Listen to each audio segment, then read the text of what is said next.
안녕하세요. 전 서울 근교에 살고 있는 30대 여성입니다. 평소 열차를 애청하는 애청자인데요. 사연을 듣다 보니 진짜 다양한 사연들이 많더라고요. 각양각색의 사연들을 듣고 있는데 제 사연도 열차에서 소개되는 사연 못지않아 하소연도 할 겸 쓰게 되었어요. 조금 긴 이야기가 될 수 있겠지만 한번 들어봐 주실래요? 저와 남편은 대학교 때 처음 만났어요. 같이 아르바이트를 하다가 눈이 맞은 케이스인데 사귀다 보니 남편이 군대를 가게 됐고 어쩌다 보니 꽃신을 신게 되었어요. 꼭 기다려야지 했던 것은 아니었는데 기다리다 보니 전역을 하더라고요. 그렇게 얼떨결에 꽃신까지 신게 된 저는 정신 차려보니 식장이더라고요. 그렇게 전 28살에 남편과 결혼을 하게 되었어요. 양쪽 집 다 고만고만했고 결혼에 보탬을 주실 만한 여유는 없었기에 저희는 다가구 주택의 월세부터 시작했어요. 안 힘들었다면 거짓말이죠. 힘들었어요. 그 월세방 벗어나보고자 남편과 저 참 열심히 살았어요. 하지만 5년이 지나도 사정은 크게 나아지진 않더라고요.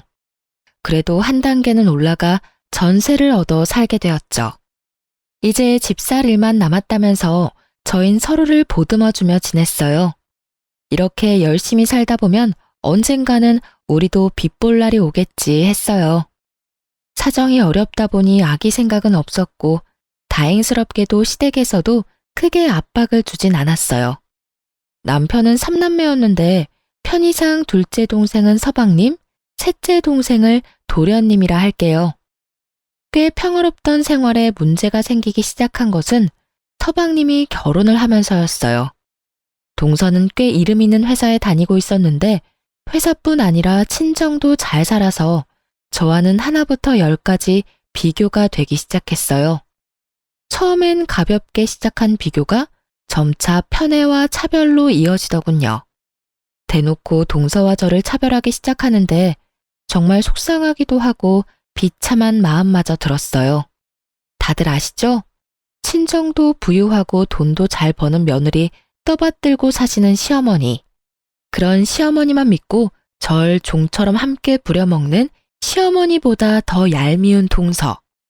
두 사람은 집안일이 쌓였으면 저부터 찾기 바빴어요. 저에게 모든 일을 하게 만들었고 그렇게 시댁종으로 전락해버렸어요. 저도 집에서 있는 사람 아니고 엄연히 회사 다니는 직장인인데 동서보다 좋지 않은 회사에 다닌다는 이유로 집안의 각종 행사는 제 차지가 되더군요. 그날은 동서가 시집오고 처음으로 모시게 된 아버님의 제사였어요. 다른 건 이 변명 저 변명을 대며 저에게 다 맡겼어도 다른 것도 아니고 아버님 제사인데 이번만큼은 어머님도 제대로 시키시고 동서도 제대로 제 몫은 하겠지 하고 생각했어요. 이번만큼은 혼자 죽어라 일하지 않아도 되겠다고 하며 반차를 쓰고 어머님이 사오라고 했던 재료들을 사서 시댁으로 향했어요. 어머님, 저 왔어요. 사오라고 하신 거 다 사왔는데 이거 어떻게 할까요? 어떻게 하긴? 바로 손질하거라. 네? 바로요?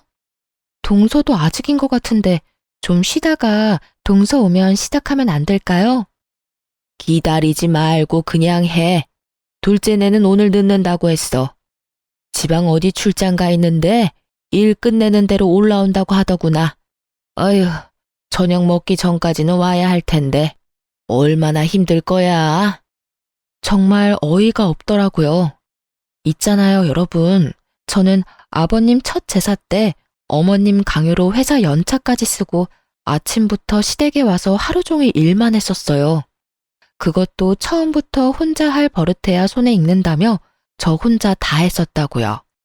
저한텐 그렇게 모질게 하셔놓고 동서에겐 그렇게 관대할 수가 없더군요. 동서 걱정에 시갯바늘만 바라보시는 어머님을 보고 있자니 그나마 피어오르던 전이가 상실하는 기분이 들었어요.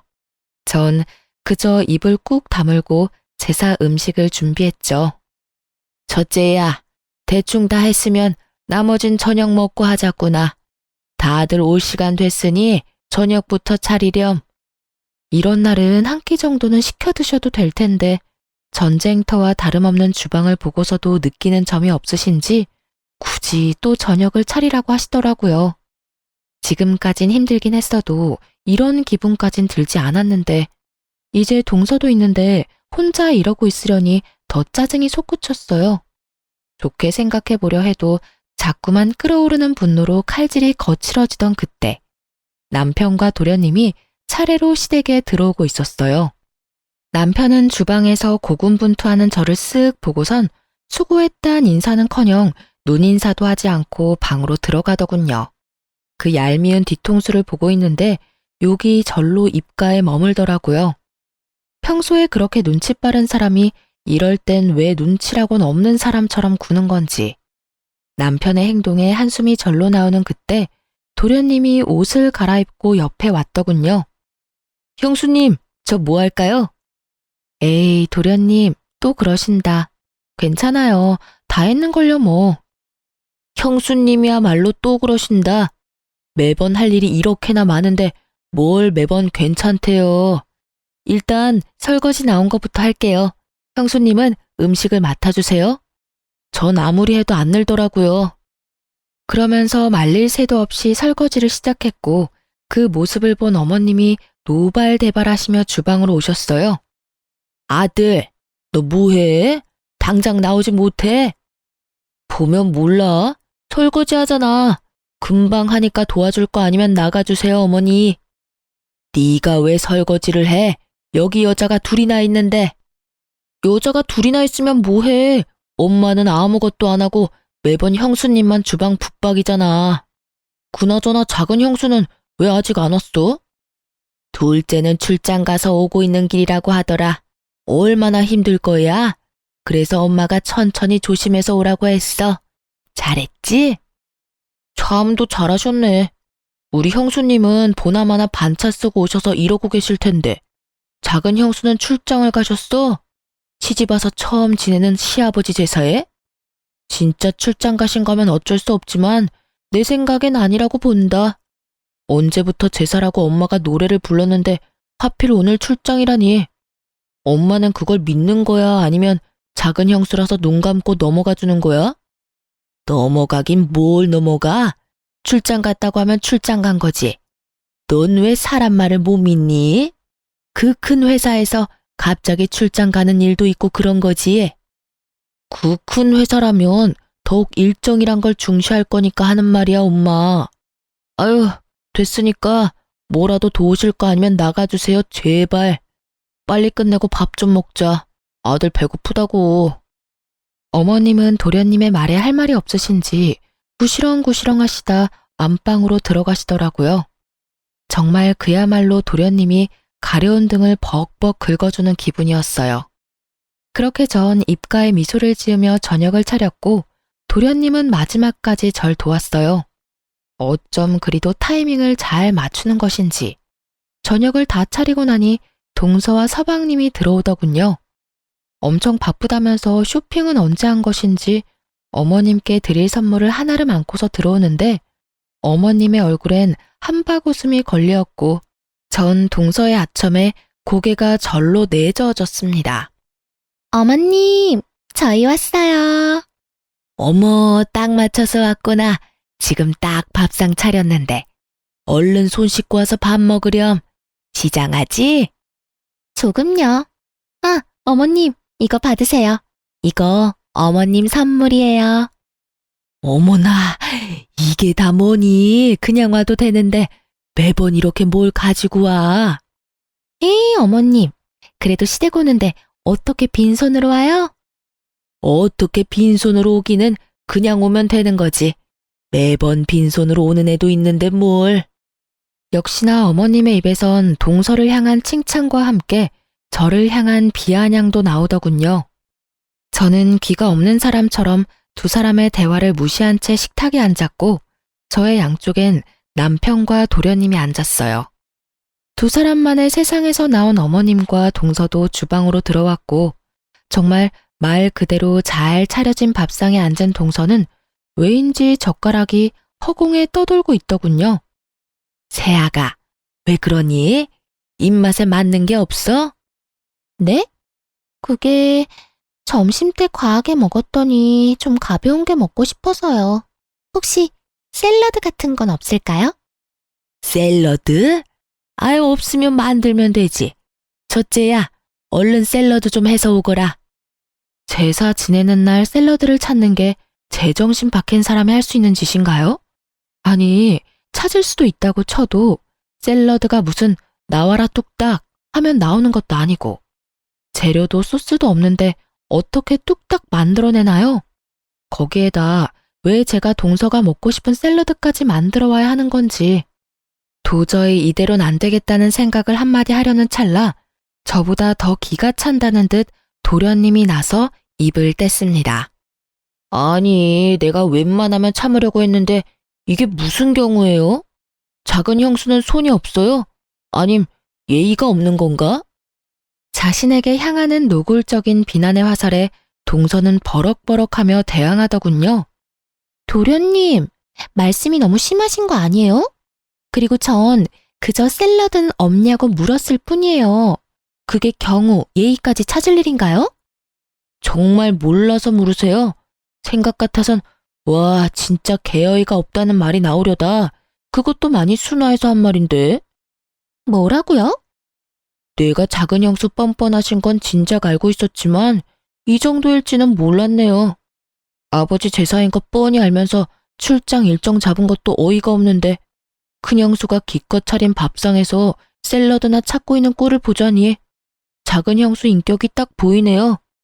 이런 걸 보고 이런 말을 한다죠? 얼굴에 철판 잘 깔려있다. 뭐 이런.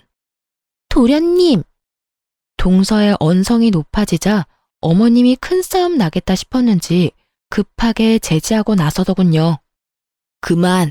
그만들 하렴. 첫째 넌 왜 샐러드를 준비 안 해서 왜 이 분란을 만드니? 샐러드 같은 건 네가 센스 있게 진작 준비했어야지. 넌 맏며느리라는 애가 그렇게 센스가 없어? 정말 어이가 없더군요.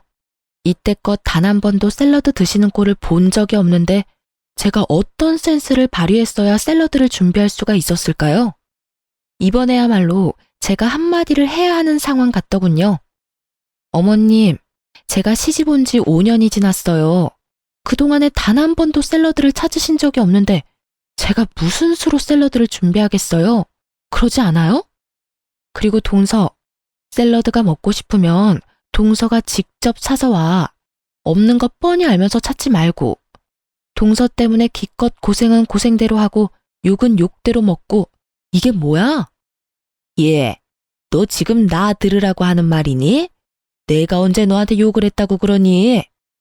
아, 그렇죠? 600원 다 하셨는데. 전 꼭 욕 한 바가지는 먹은 기분이라 저도 모르게 말이 그렇게 나왔네요. 너 정말 웃기는 애구나. 내가 너한테 뭘 어떻게 했다고 이렇게 기분 나쁜 티를 팍팍 내고 있니? 물으시니까 말씀드려 볼게요. 어머님, 저 시집와서 아버님 첫 제사 때 일 바빠서 연차 못 낸다고 하니까 뭐라고 하셨는지 기억은 나세요? 그딴 식으로 할 거면 회사 때려치우라고 하시면서 화내셨죠? 어머님 그러시는 바람에 저 승진이 달린 프로젝트까지 포기하면서 연차 내고 와서 제사 음식 만들었어요. 그것도 저 혼자서 다요. 그런데 동서한테 어떻게 하셨어요? 저한테 하셨던 거랑은 달라도 너무 다르시잖아요. 그리고 동서도 그래. 나 동서가 이름도 없는 작은 회사 다닌다고 해도 회사 일 바쁘다면 굳이 나처럼 무리하면서까지 오라고 할 생각 추호도 없어. 어차피 혼자 하던 일이니까. 그런데 있잖아. 최소한 사람이 염치라는 건 있어야지. 이 시간에 와서 차려준 밥상에 숟가락만 얹는 처지에 있을 리 없는 샐러드나 찾는 건 동서도 좀 아니라고 생각하지 않아? 제 말에 어머님은 할 말이 없으신지 어버버 하고 계셨고 동서는 얼굴을 붉히며 고개를 숙이더군요. 숙임의 의미가 반성보단 분노에 가까웠지만 그 콧대 높던 동서의 정수리를 보고 있자니 좀 통쾌하긴 했어요. 분위기가 이러하자 서방님은 화제를 돌리더군요. 아유, 형수님, 제가 대신 사과드릴게요. 죄송해요. 기분 푸세요. 아참 형, 이사할 수도 있다며? 어떻게 하기로 했어? 결정은 했어? 아직 고민 중이야. 대출을 끼자니 이자 부담이 너무 클 것 같고, 그렇다고 계속 살던 집에 살자니 그것도 아닌 것 같고, 저울바닥에 집은 이렇게나 많은데 왜 내 집은 없는 건지, 아휴. 그 당시 저흰 이사를 해야 하나 말아야 하나, 무리를 해서라도 집을 사야 하나 말아야 하나 고민하던 중이었는데, 서방님이 하필 집 이야기로 화제를 돌렸고, 듣고 있던 동서가 그만 말실수하고 말았어요. 저희 부부는 굳이 알아서 좋을 것 없는 사실을 알게 된 것이었죠. 그래도 집 사서 이사하시는 게 좋지 않을까요? 저희 집값 또 올랐어요. 당장은 이자 부담이 되더라도 일단 사시는 게 더 이득일 것 같은데. 매번 이사하는 비용도 장난 아니잖아요. 그렇지 않아요, 형님? 그렇게 생각하면 그렇긴 한데, 그래도 대출 금액이 워낙 크니 고민스럽긴 해. 그나저나 집값 또 올랐어? 저번에도 올랐다고 하더니. 좋겠다. 그 집 결혼할 때 산 집이지? 네, 어머님께서 장만해 주셨잖아요. 잠깐만. 지금 동선의 집을 어머님이 해주신 거라고? 네. 아, 형님 모르셨어요? 전 당연히 아시는 줄 알았는데. 어머, 저 실수한 걸까요? 그런 기분 아세요? 뒤통수를 크게 한 대 맞은 기분. 앞서 말씀드렸다시피 저흰 월세집에서 시작했습니다. 월세집에서 시작했다고 해서 큰 불만은 없었어요. 양쪽 집 다 도와줄 여력이 되지 않았으니 어쩔 수 없다고 생각했으니까요. 아니, 도와주실 수 있다고 한들 도와주고 말고를 결정하시는 것은 부모님들의 몫이니까요. 그런데요, 여러분, 저 지난 5년 동안 그야말로 시댁 일이라면 도맡아서 다 해왔어요. 동서가 시집 오고 난 뒤에도 마찬가지이고요. 그놈의 빌어먹을 맏며느리 타령을 하시며 종처럼 부려먹으셨으면서 저희가 집 때문에 돈 때문에 고민할 때는 말 한마디 없으셨던 분이 어머님이세요. 그랬던 어머님께서 동선에 집을 사주셨다니 섭섭할 만도 하다고 생각하지 않으신가요? 남편 역시 저와 생각이 같은지 섭섭한 기색을 감추지 못하고 있더라고요.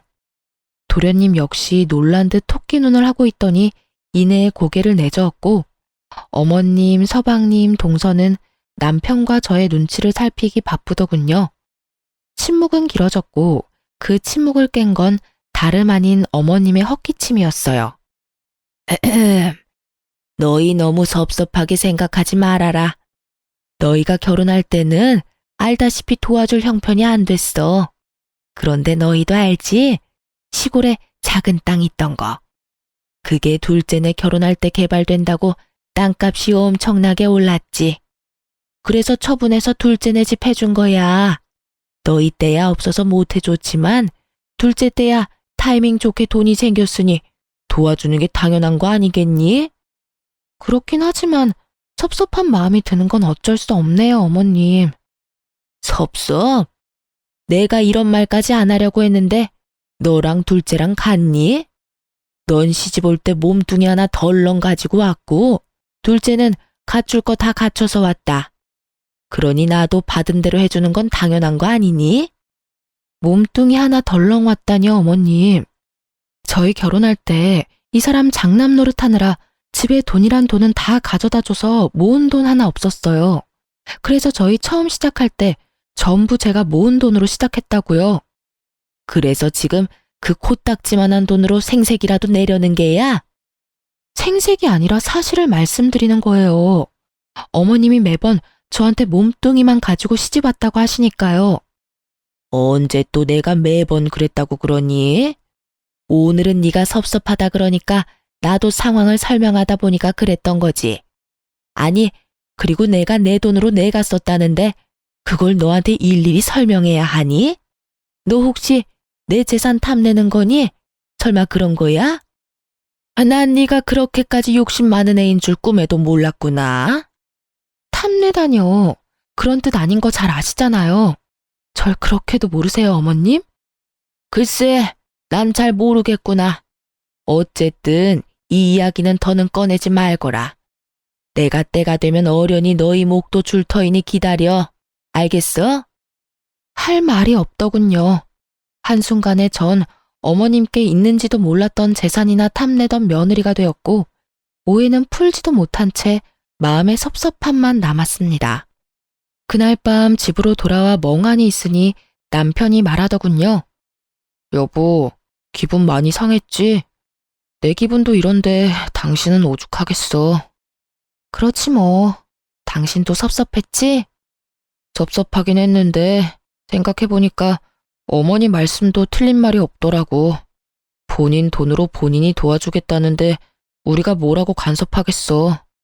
그냥 지금처럼 우리 힘으로 이뤄가면서 열심히 살자. 도움받을 거라 생각도 안 하고 살았다는 걸 뭐. 우리 진짜 열심히 살자. 그렇게 저흰 다시 한번 서로를 보듬어 주었습니다. 하지만 그런 저희를 무너뜨리는 일이 벌어지고야 말았어요.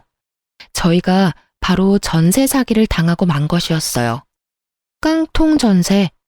뉴스에서만 보던 깡통 전셋집이 바로 우리 집이더군요. 여러 채의 집을 묶어 대출받았던 터라 저희는 대출 초과라는 것을 알 수가 없었고 중개사분만 믿고 계약을 해버렸던 것입니다. 경매가 진행된다고 한들 저희 순서까지 남는 돈은 거의 없었고 경매가 진행되는 데까지도 시간이 오래 걸린다고 하더군요. 그야말로 저흰 오갈 데 없는 처지가 되어버린 거죠. 상황이 그렇게 되니 남편이 어머님께 도움을 청해봤지만 어머님의 반응은 참 차가웠어요. 어머니, 그래 아들, 무슨 일이야? 목소리가 왜 이렇게 안 좋니? 무슨 일이 있어? 그게 저희 전세 사기 당했어요. 그 돈 저희 전 재산인데 집주인이 집 여러 채를 묶어서 담보대출을 했었나 보더라고요. 금액도 많고 저희 순위가 워낙 뒷순이라서 건물을 정리해도 저희까지 올 돈이 거의 없을 거라고 하네요. 뭐? 전세 사기? 그러게 잘 알아봤어야지. 그래서 어떡하니? 지낼 데는 있어? 그래서 말인데 한동안만 신세 좀 지면 안 될까요? 저희가 열심히 벌어서 보증금만 마련되는 대로 다시 나갈게요. 부탁 좀 드려요, 어머니. 우리 집에? 아유, 난 싫다, 아들. 아무리 자식이라고 해도 불편해. 그러지 말고 있는 돈으로 원룸이라도 구해봐. 그 정도 돈은 있지 않니? 아마 그 편이 나을 거다. 첫째도 나랑 살려면 얼마나 불편하겠어? 아무리 그래도 시댁인데. 그러니 원룸이라도 알아보려무나. 알겠지? 그럼 그런 줄 알고 끊는다. 여차하면 저도 거들려고 스피커폰으로 통화를 하고 있었는데 제가 거들 틈 따윈 없더군요. 어머님의 반응에 전 어이가 없는 나머지 웃음이 났고 남편의 반응도 저와 별반 다르진 않았어요. 남편이 주워온 자식도 아닌데 정말 해도 너무 하신다는 생각밖에 들지 않았어요. 깊은 한숨을 내쉬던 저는 동서에게 전화를 걸어 사정을 설명했고 그 어떤 부탁을 하기도 전 동서는 딱 잘라 여윳돈이 없다고 하며 전화를 끊더군요. 저흰 하는 수 없이 친정의 신세를 지게 되었죠. 좁은 집에 사위와 함께하는 생활이 불편하실 텐데 생각도 하지 않으시고 오라고 하시더라고요. 그렇게 저흰 친정에서 지내게 되었고 엄마는 저희만 불편하지만 않다면 편하게 지내라고 해주셨죠. 이후 저희는 아주 잘 지냈어요. 남편은 엄마를 친엄마처럼 잘 따랐고 저희 엄마 역시 남편에게 잘 대해주었어요. 그렇지 않아도 아빠가 돌아가신 지 얼마 되지 않아 적적하던 터에 저희가 와주어서 엄마는 너무 좋다는 말을 자주 해주셨어요. 지금 생각해보면 아마 저희가 혹시라도 눈치를 볼까봐 그런 말을 자주 해주셨던 것 같아요. 그렇게 친정에서 지낸 지 일주일이나 지났을까요? 도련님이 우리 회사로 찾아왔더군요. 그러면서 저에게 통장과 도장을 내밀며 말했어요. 형수님, 이거 진짜 얼마 안 되는데 집 구하실 때 보태 쓰세요. 도련님이 내민 통장에는 1,000만 원이 넘는 돈이 들어있더군요. 직장을 구한 지 얼마 되지 않은 도련님이 아끼고 아껴 모은 전 재산이었습니다. 도련님의 마음이 너무나 고마워 눈물이 나더군요. 전 도련님께 마음만 받겠다며 혹시나 필요한 일이 생기면 그때 다시 달라고 했고, 도련님은 알겠다며 통장을 다시 넣으시곤 마지막까지 꼭 연락 달라고 하더군요. 참 따뜻했어요. 도련님의 마음이요. 그 따뜻함에 힘을 얻어 저희 부부는 참 열심히 살았어요. 언제까지 엄마에게 생활비도 드리지 못한 채 신세를 질 순 없으니까요. 친정에서 신세를 지는 동안 저흰 얼마 되진 않지만 전세금을 넘겨받았어요. 다행히 확정일자와 전입신고는 되어 있어 경매 절차로 큰 피해는 겨우 막았거든요. 그 돈의 절반은 엄마에게 드렸어요. 그간 드리지 못한 생활비였죠. 하지만 엄마는 한사코 거부하시며 생활에 보태 쓰라고 하시더군요. 엄마에겐 죄송했지만 그 돈은 넣어두기로 했습니다. 훗날 우리가 잘 된다면 엄마에게 더 잘해드리자고 남편과 다짐 또 다짐하면서요. 그렇게 시간은 흘렀고 마음만큼이나 추웠던 겨울이 지나고 날이 무더워지던 어느 날이었어요. 초저녁 집에 모여 식사를 하고 있는데 엄마에게 전화가 오더군요. 전화를 받는 엄마의 얼굴은 어두웠고요. 엄마, 무슨 전화길래 얼굴이 그렇게 어두워? 아, 그게 엄마야. 그러니까 네 외할머니.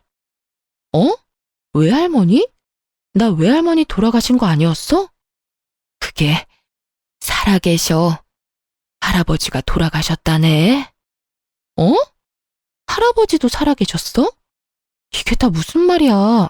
나한텐 나 태어나기도 전에 돌아가셨다고 했잖아. 전 혼란스러웠고 엄마 역시 저와 비슷한 표정으로 이야기를 들려주셨어요. 그게 엄마랑 아빠랑 연애할 때 네 할아버지 할머니가 반대를 심하게 하셨어. 결혼은 절대 안 된다고 말이야. 그런데 엄마가 아빠를 너무 사랑해서 집을 나와서 결혼을 했어. 그런 엄마가 너무 괘씸하셨는지 아예 연락을 끊으셔서 이때껏 연락도 하지 않고 살았었어. 요 며칠 꿈자리가 좋지 않더니 혹시나 했더니 할머니 말씀이 할아버지가 돌아가셨다고 하구나. 나이도 있으셨고 지병 때문에 돌아가셨대. 그런데 돌아가시면서 엄마하고 왕래하고 지내라는 유언이랑 엄마 앞으로 유산을 조금 남기셨다네. 그렇습니다. 알고 보니 엄마는 부유한 집안의 고명딸이었던 것이었어요. 찢어지게 가난하던 아빠를 만나 첫눈에 사랑에 빠진 엄마는 자신에게 주어졌던 모든 것을 포기하고 아빠를 선택했고 그 선택에 지금까지 후회가 없었다고 하시더군요. 그날 엄마와 전 생전 처음 외할머니 댁에 갔고 그곳에서 엄마와 똑같이 생긴 할머니와 삼촌 세 분을 만났어요. 막내딸에게 물려준 유산은 생각보다 너무나도 큰 액수였고 엄마의 오빠들은 그것은 당연한 엄마의 몫이라며 흔쾌히 유산 상속을 승낙했다고 합니다. 그렇게 엄마는 수십 년 만에 가족을 찾았고 덩달아 남편과 저의 처지도 한순간에 달라졌어요. 그야말로 돈 걱정이 사라져버렸습니다. 엄마는 자신의 명의로 저희에게 당장 살 집을 마련해 주셨어요. 이런 저희의 소식은 남편을 통해 시댁에도 전해졌고 그날부터 시댁 식구들이 저를 대하는 태도가 180도 달라지더군요. 어머님의 말투가 전과는 다르게 상냥해지셨고 동서 또한 집안 행사 때 연차까지 쓰고 와서 시댁 일을 함께 했어요. 든든한 뒷배가 생기니 시댁 생활도 할만하더라고요. 다들 이렇게 스스로 나서서 일을 분담해 주니까요. 하지만 그 할만한 시댁살이도 그리 길지 않았어요. 다들 저에게 잘 대해준 이유가 있었으니까요. 그 인간 같지도 않은 것들이 속내를 드러내기 시작한 건 가을이 지날 무렵이었어요. 주말에 다 함께 모인 식사 자리에서 슬슬 말을 꺼내기 시작하더군요. 처음 입을 연 건 다름 아닌 어머님이었습니다. 저에게 말을 꺼냈다간 단칼에 거절당할 것을 알았는지 남편에게 말을 붙이더군요. 저기 동훈아, 부탁이 있는데 말이다. 네, 어머니, 말씀해 보세요. 무슨 일 있으세요? 그게 둘째네가 둘 다 회사를 그만둔다고 하는구나. 사업이 하고 싶은가 봐. 네? 그게 사실이야? 사실이에요, 재수 씨. 둘 다 직장 좋은데 갑자기 왜 사업 바람이 불었대? 다시 잘 생각해봐. 친구들 보니까 퇴직금에 집 담보대출까지 내서 사업들 하던데 잘 되는 꼴을 본 적이 없어. 다들 직장 생활을 하던 그때가 그립다고 하더라니까. 그러니까 너랑 재수 씨도 잘 생각해. 결혼한 이래에 남편의 입에선 가장 바른 말이 흘러나왔고 남편의 말을 듣고 있던 동서가 말했어요. 저희 충분히 오랜 시간 고민하고 내린 결정이에요. 그래서 말인데 저희 사업에 투자 좀 해주시면 안 될까요? 들어보니 형님 친정에 엄청 큰 돈 생기셨다고 하던데 두 분께서 사돈 어르신께 잘 말씀드려 주시면 안 될까요? 제 돈도 아니고 친정엄마의 돈을 빌려달라도 아니고 투자하라뇨. 이건 그냥 내놓으라는 말이 아닌가요? 무리한 요구를 하는 세 사람보다 더 어이가 없는 것은 남편이었어요. 단칼에 거절해야 할 상황에 고민하고 있더라고요. 괜히 제가 나섰다간 가족 간의 마음만 상할까 싶어 지켜만 보려고 했는데 남편 하는 꼴을 보니 이대로 뒀다간 없는 돈으로 사업 자금을 대준다고 덜컥 약속이라도 할 것 같아 입을 뗐어요. 아니 동서, 지금 그 말이 말이 된다고 생각하고 말하는 거야? 애초에 말이 되지 않잖아. 우리 엄마 돈으로 왜 동선의 사업에 투자를 해야 해? 동선의 친정 잘 살잖아. 그렇게 사업이 하고 싶으면 동선의 친정에 가서 말해. 사돈한테까지 손 벌리지 말고. 그게 저희 친정에선 시집간 딸한텐 투자는 해주지 않으신다고 해서요. 동서 친정에서도 안 한 투자를 우리 친정에선 할 거라고 생각했어? 투자할 생각 없으니까 다신 이 이야기 꺼내지도 마. 그 뒤로도 여러 이야기가 나왔지만 전 다 무시한 채 밥만 먹고 집으로 돌아왔습니다. 세 사람과 입씨름을 한 터라 고단했는데 남편까지 절 들들 볶더라고요.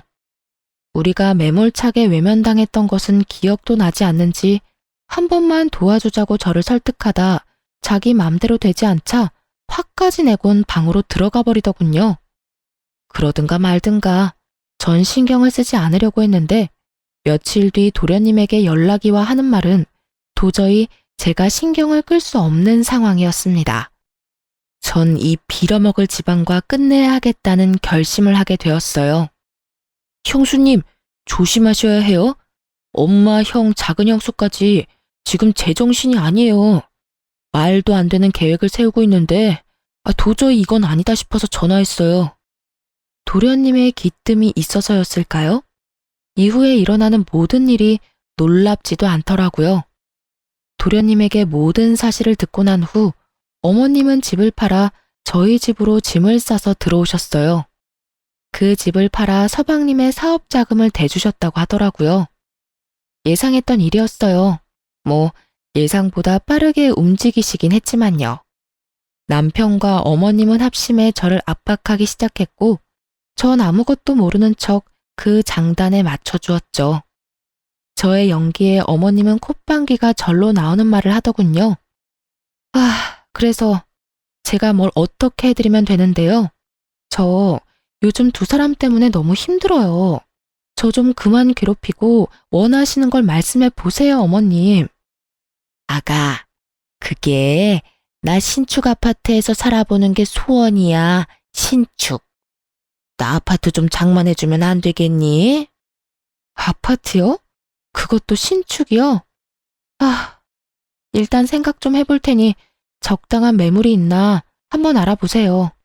그날부터 어머님은 신나서 집을 알아보러 다니시더군요.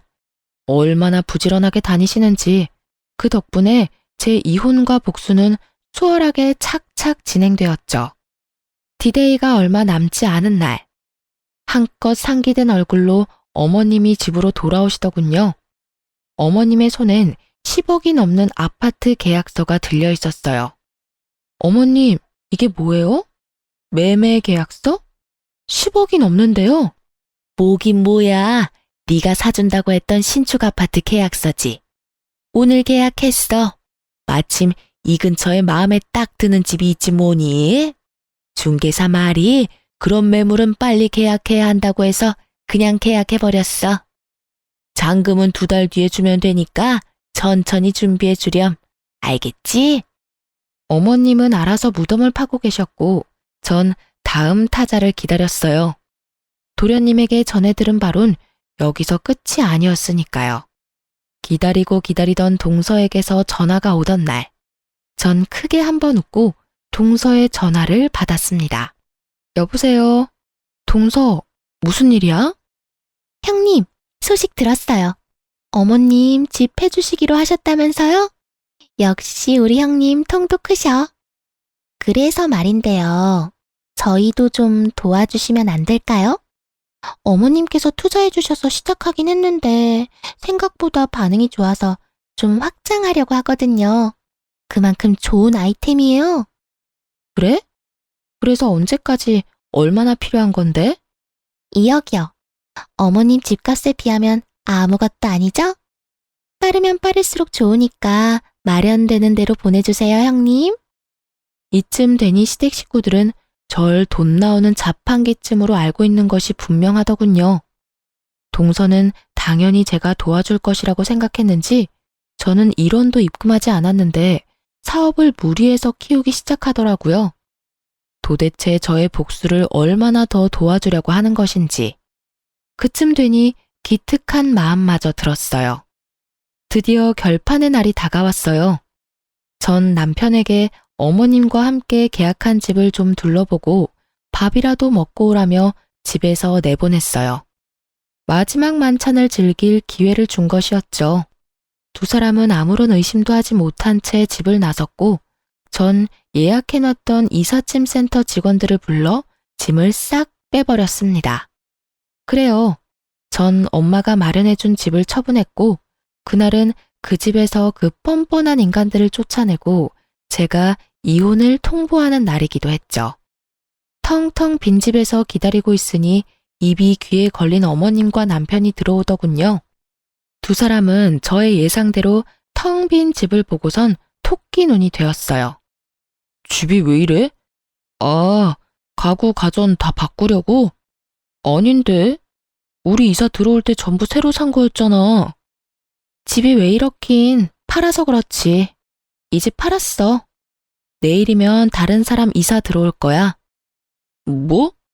그런 중요한 일을 왜 나랑 상의 한마디도 없이 결정한 거야? 아니, 다 됐고, 그럼 우린 어디서 살아? 이사 갈 집은 어딘데? 애초에 우리 엄마 집이니까 너랑 상의할 필요가 없었지. 여기서 나가면 너는 너대로 나는 나대로 살 거라서 이사 갈 집 따윈 없어. 아까부터 도대체 무슨 말을 하는 거야?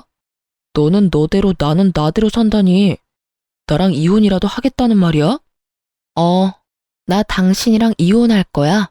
제가 이혼을 논하며 이혼 서류를 남편에게 건네자 남편은 충격이 큰지 입을 다물었고 어머님이 노발대발하며 따지고 드시더군요. 너 진짜 정신이 어떻게 된 거 아니니? 아까까진 아무 말도 없다가 갑자기 이혼은 무슨 이혼이야?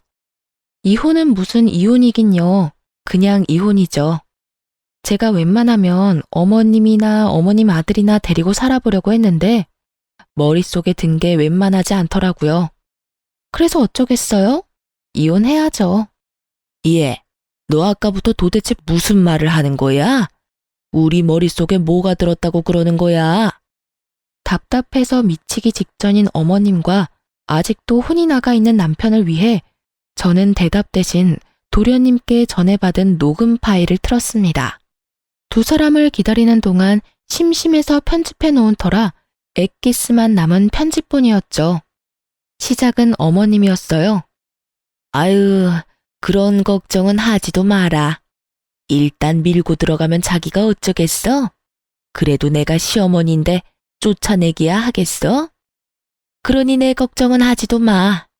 일단 이 집 판돈 줄 테니 너흰 계획 중인 사업이나 진행하려무나.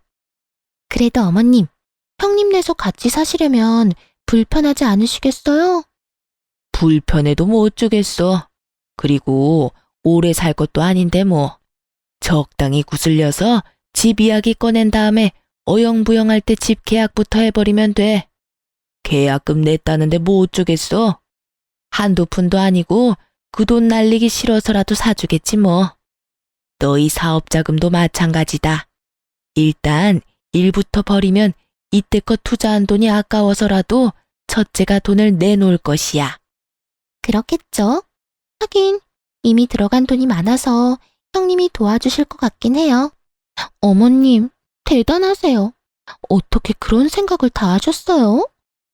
내가 아니고 네 아주버님 생각이야. 그래도 자기 마누라라고 어떻게 구워 삶으면 되는지 정확히 알더라니까. 어머, 정말요? 아주버님, 감사해요. 저희가 진짜 열심히 해서 꼭 보답할게요. 그런데 정말 이혼하시려고요? 형님 좀 답답한 구석이 있어서 그렇지 생활력도 강하고 부지런하잖아요. 거기에다가 이제 집도 잘 살게 됐고. 그러지 말고 다시 한번 생각해 보세요. 그래서 이혼하려고요. 같이 사는 여자가 생활력 강하고 부지런하면 그것만큼 피곤한 것도 또 없어요. 이제 돈도 있겠다. 좀 편하게 살아도 될 텐데 얼마나 아득바득 아끼는지 이해가 안 된다니까요. 이참에 어머님 집 한 채, 동생 사업자금 확실히 뜯어내고 저도 이것저것 일 만들어서 좀 뜯어내면 이혼하려고요. 이혼할 때 재산 분할도 하면 제 주머니도 두둑할 거고 그 돈으로 새 출발할 겁니다. 착각도 자유라고 하더니 어쩜 남편이라는 놈이 절 몰라도 그렇게나 모를 수가 있는지. 몇십 번을 들어도 웃긴 저와는 달리 두 사람의 얼굴은 잿빛으로 변해 누가 먼저라고 할 것도 없이 무릎을 꿇고 빌기 시작하더군요. 아니야 여보, 이거 다 오해야. 내가 당신이랑 설마 이혼하겠어? 그래 아가, 얘가 너를 얼마나 사랑하는데 미쳤다고 이혼하겠어? 그냥 분위기가 그러니까 그냥 그렇게 말만 했을 뿐이란다. 오해라고 하기엔 그간의 상황이 너무 녹은된 대화대로 흘러간 것 같지 않아? 난 있잖아. 당신 집안 호구짓이나 할 생각은 추호도 없고 당신한테 나눠줄 재산도 없으니까 꿈깨. 알겠어? 전 단호하게 대답했고 남편은 단호한 저의 태도에 태세를 바꿔 뻔뻔하게 나오더군요. 그럼 이 집이라도 나한테 내놔. 그러면 그까짓 이혼 깔끔하게 해줄 테니까. 이 집 안 주면 나 당신이랑 절대로 이혼 안 할 거야. 알겠어? 당신 머리는 붕어 대가리니? 내가 아까 분명 집 팔았다고 했을 텐데. 그럼 집 판 돈이라도 내놔. 집 판 돈이 왜 나한테 있겠어? 이 집 주인은 처음부터 끝까지 우리 엄마였는데. 당신 혹시 이 집이 내 명의라고 생각한 거야? 너답다 진짜. 이 집 판 돈은 이 집 주인인 우리 엄마 통장으로 고스란히 들어갔어. 그러니까 이 말은 당신한테 줄 돈은 땡전 한 푼도 없고 오히려 당신이 나한테 위자료를 줘야 할 상황이라는 말이야. 알겠니? 제 말에 남편은 망연자실하며 저를 바라보았고 저는 그런 남편에게 한마디 더해주었습니다. 그렇게 누누이 내가 말했잖아. 우리 엄마가 유산을 받았을 뿐이지 나는 돈이 없다고. 자세히나 알아보고 나댔어야지. 이게 뭐야? 돈은 돈대로 다 날리고 이혼은 이혼대로 하고. 하여튼 이혼이나 해줘. 당신이 하기 싫다고 해도 하게 될 테니까 괜히 힘 빼지 말자 우리. 저의 쐐기 말에 상황을 되돌리긴 늦었다는 것을 감지한 두 사람은 곡소리를 내며 울기 시작했고 전 두 사람을 뒤로 한 채 엄마가 있는 할머니 댁으로 갔어요. 전 할머니 집에서 지내며 이혼 소송을 준비했어요.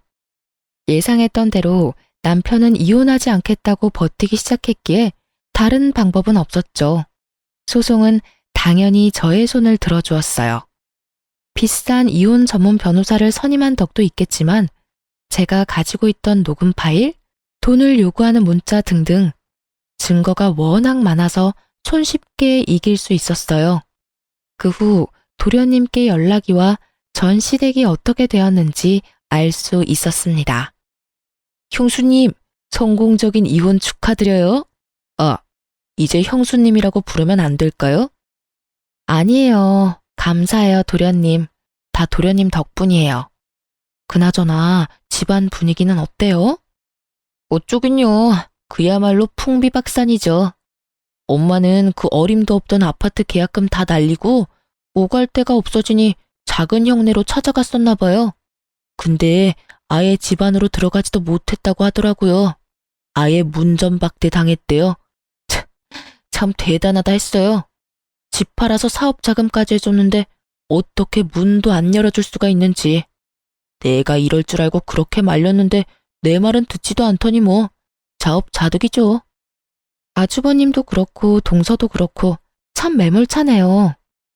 그러니까요. 엄마 그렇게 내쫓고 작은 형네 사업도 부도 직전이라고 하더라고요.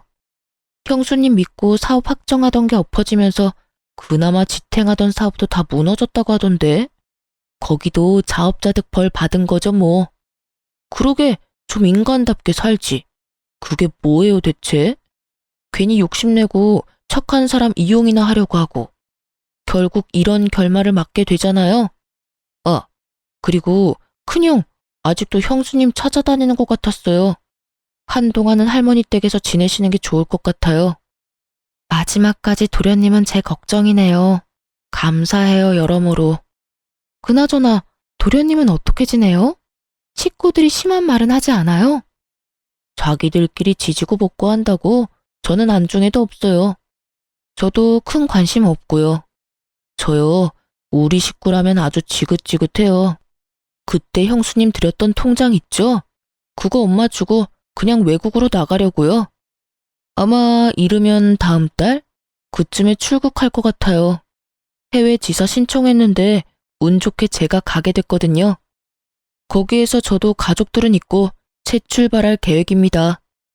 축하한다고 해야 할지 참 애매하네요. 그래도 축하해야겠죠? 그럼요. 마음껏 축하해 주세요.